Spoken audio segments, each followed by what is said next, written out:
Hello friends, wealth plus में आपका स्वागत है।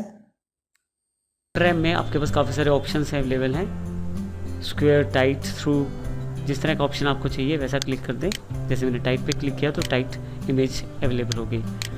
सबसे इम्पोर्टेंट पॉइंट ये है कि जब आप उसे टाइट यानी कि वर्ड रैम में टाइट ऑप्शन दे देते हैं तो आप उसे ड्रैग करके कहीं भी ले जा सकते हैं। शेप फ्रीली आपके पास घूमेगी। देखिए हमारे पास 2 क्लिप आर्ट इंसर्टेड हैं। अगर हम ध्यान दें तो हमारे पास पिक्चर्स टूल्स हेड के अंदर फॉर्मेट टैब अवेलेबल हो गई है, जिसके लेबल में काफ़ी सारे ऑप्शंस अवेलेबल हैं। अगर मैं इन पिक्चर्स को अरेंज करना चाहूँ तो उसके लिए मुझे ज़रूरी है कि इसमें किसी रेड टेक्स्ट ऑप्शन का लगाया जाए, क्योंकि जब मैं किसी पिक्चर को एक दूसरे के ऊपर लाने की कोशिश करता हूँ तो ये अपनी जगह बना के एक साइड पे हो जाते हैं, एक दूसरे के ऊपर नहीं आ पाते। सबसे पहले मैं इस काम के लिए सबसे पहले मैं रैप टेक्स्ट में इसको स्क्वायर कर दूंगा, पहली पिक्चर को, और दूसरी पिक्चर को भी स्क्वायर कर दूंगा, दोनों पे बारी बारी से क्लिक करके। देखिए अब मैं अगर एक पिक्चर को दूसरी पिक्चर पे लाना चाहता हूँ तो बड़े आराम से आ रही है। अब अगर हमारे पास, अब ध्यान दें तो हमारे पास काफ़ी सारी कमांड्स अवेलेबल हैं जो ऑन हो गई हैं अरेंज ग्रुप में। सबसे पहले bring forward, send backward, selection pen. जो मेरी पिक्चर पीछे है अगर मैं उसको सिलेक्ट कर लूँ और ब्रिंग फॉरवर्ड कर दूँ तो वो पिक्चर मेरे पास आगे आ जाएगी। सेंड बैकवर्ड कर दूँ तो वो पिक्चर पीछे चली जाएगी। सिलेक्शन पेन ये दिखाएगा कि कौन सी पिक्चर मैंने सिलेक्ट की है इस वक्त, और मैं उनको हाइड ऑल या शो ऑल करके भी देख सकता हूँ। इसके अलावा हमारे पास अलाइनमेंट का ऑप्शन है। अलाइनमेंट में align left, align centre, align right, pictures के अकॉर्डिंग मैं अलाइनमेंट दे सकता हूँ उसकी। अलाइनमेंट लेफ्ट करें तो पिक्चर लेफ्ट में, सेंटर में, राइट साइड पे ले आएगा। इस तरह से बाकी ऑप्शंस भी अवेलेबल हैं इसमें बहुत सारे। आप इन ऑप्शन का प्रयोग करके देख सकते हैं अपनी आवश्यकता अनुसार।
नेक्स्ट ऑप्शन हमारे पास जो अवेलेबल है, अगर मैं 2 पिक्चर्स को इकट्ठा करना चाहता हूँ तो मेरे पास ऑप्शन है ग्रुप का।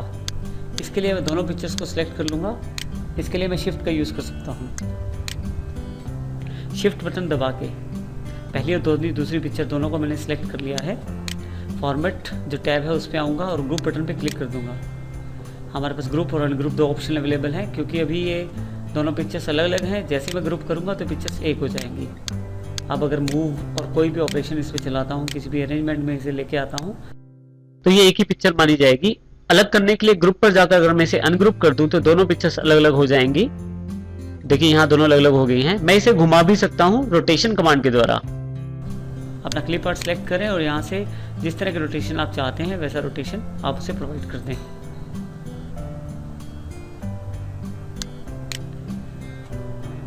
नेक्स्ट सेगमेंट है क्रॉप का। अगर मैं किसी पिक्चर का कोई भाग काट के अपने पास रखना चाहता हूँ या छोटा करना चाहता हूँ पिक्चर को, तो क्रॉप ऑप्शन अवेलेबल है। क्रॉप पे क्लिक करें। पिक्चर को काटने के लिए साइड पर छोटे छोटे क्रॉप हैंडल्स अवेलेबल हो जाएंगे। ये देखिए यहाँ पे क्रॉप हैंडल हमारे पास अवेलेबल है हर तरफ। इन क्रॉप हैंडल्स को यदि मैं अंदर की तरफ या बाहर की तरफ खींचता हूँ तो अपनी रिक्वायरमेंट के अकॉर्डिंग मैं पिक्चर को छोटा बड़ा कर सकता हूँ। जैसे देखिए मैंने पिक्चर को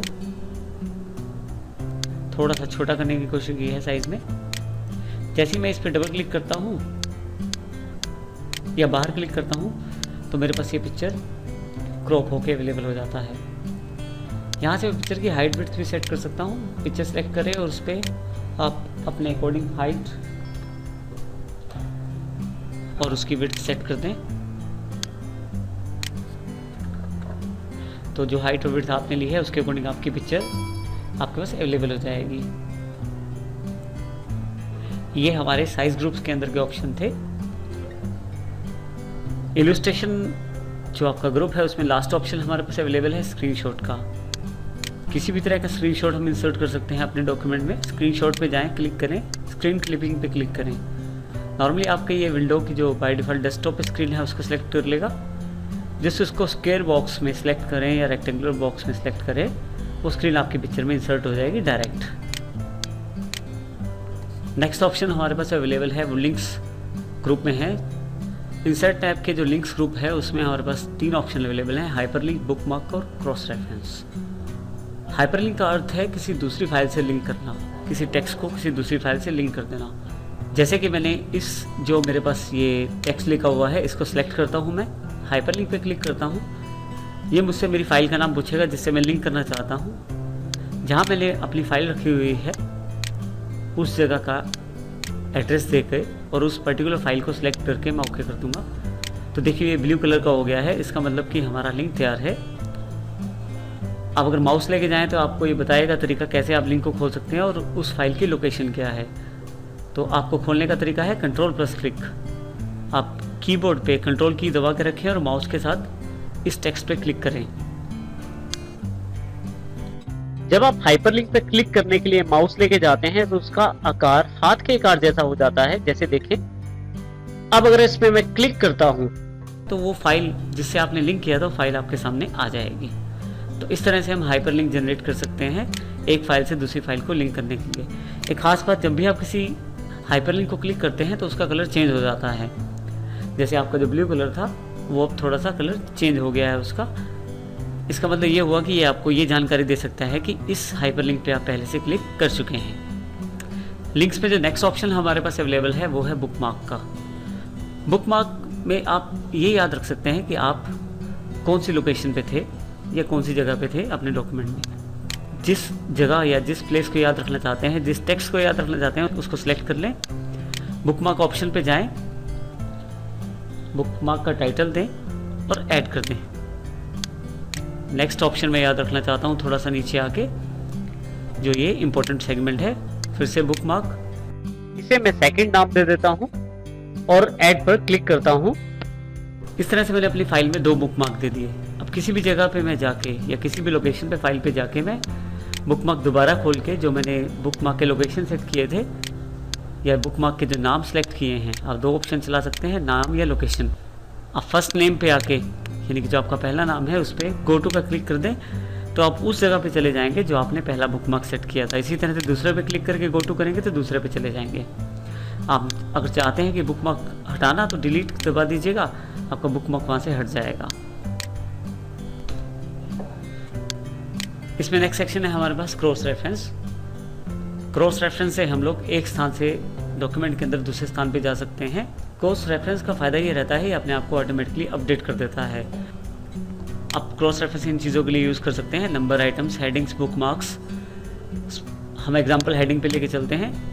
अगर मैं हेडिंग को क्लिक करता हूँ तो ये उन लाइनों को जो हेडिंग्स हैं उनको ये क्रॉस रेफरेंस करेगा। इसके लिए हमें सबसे पहले क्या करना पड़ेगा, उन टेक्स्ट लाइन्स को हेडिंग में कन्वर्ट करना पड़ेगा। जैसे कि हमारे पास इस वक्त क्रॉस रेफरेंस को ध्यान से देखें और हेडिंग सेगमेंट में 2 हेडिंग्स दिखा रहे हैं मेरे पास। तो मैं चाहता हूँ एक और हेडिंग मुझे चाहिए, तो मैं उसके लिए मान लीजिए एग्जांपल इसको सेलेक्ट करता हूँ, होम टैब पे जाके हेडिंग 1 में से कन्वर्ट कर देता हूँ। दोबारा से इंसर्ट टैब में जाके मैं क्रॉस रेफरेंस पे जाता हूँ तो ध्यान दूंगा तो मेरे पास 3 हेडिंग्स आ जाएंगे। इन हेडिंग्स को आप किसी भी जगह इंसर्ट कर सकते हैं जहाँ से आप उस मटेरियल को क्रॉस रेफरेंस करना चाहते हैं। ये बिल्कुल एक स्थान से दूसरे स्थान पे जाने का विकल्प है एक डॉक्यूमेंट के अंदर। दूसरी तरह से हम ये कह सकते हैं ये एक तरह से बिल्कुल हाइपरलिंक है जो कि पेज के अंदर कार्य करता है। क्रॉस रेफरेंस पे क्लिक करें। मान लीजिए यहाँ पे इस हेडिंग को क्लिक करके इंसर्ट करना चाहता हूँ और इसको मैं क्लोज कर देता हूँ। यहाँ इसके साथ ही मैं लिख देता हूँ